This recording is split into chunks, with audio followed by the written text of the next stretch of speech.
This is the video review for the NC Star 329x40 sporting scope. The package is very strong cardboard. It will keep the package safe and secure if you're shipping it. This will not break anytime soon. The package comes with this little white box that holds the mounting rings and cleaning cloth. Also, obviously, comes with the scope. And it comes with some manuals that tell you how to zero in the scope and more about the scope. It does say right here that tells you the reticle kind. It's the P4 sniper reticle.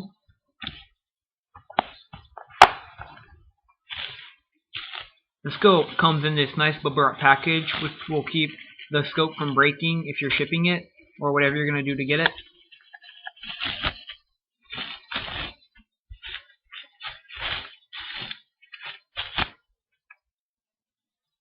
These lens covers slide off very easily.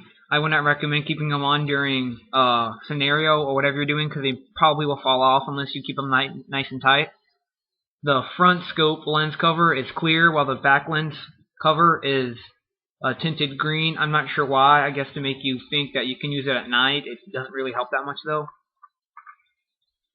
The scope is completely metal, and as you can see, these mounting rings are metal too. They do not come attached to the scope when you buy them. You have to attach them and put them to where you want them. They mount it very securely with these knobs. You just unscrew them to take them off. And then it also comes with an Allen key, which you can use to take off these screws to take off the mounting rings, so you can put on new ones if you feel like you want to get a low profile or high profile. I'm not sure which profile these are. I'm pretty sure they are high profile. The front lens is amber coated to keep the glare from not happening. So if you're out there sniping or whatever you're doing with your DMR or bolt action, it will not glare and won't give away your position. The scope is, as I said before, 3 zoom to 9 zoom. I suggest around 3, 4, or 5. For airsoft, you don't really need to go much farther.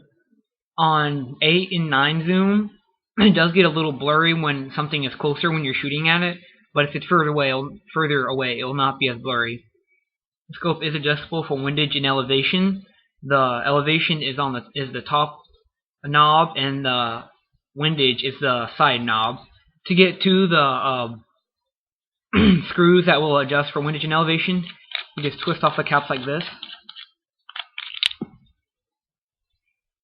These caps will stay on very securely because there are a lot of threading, so it stays on. It takes a while to take off the cap, as you just saw, a lot more than a lot of other scopes. The scope is very good. I recommend it. It is not the best looking scope. If you want something that looks better, go ahead and spend $100 on the scope if you're crazy enough. But this scope is advertised on Airsoft GI for $27, and you can also buy the rubberized version, which is the exact same thing, except they have it completely rubber coated. That is $35 in Airsoft GI. Post, comment, and review. Thanks.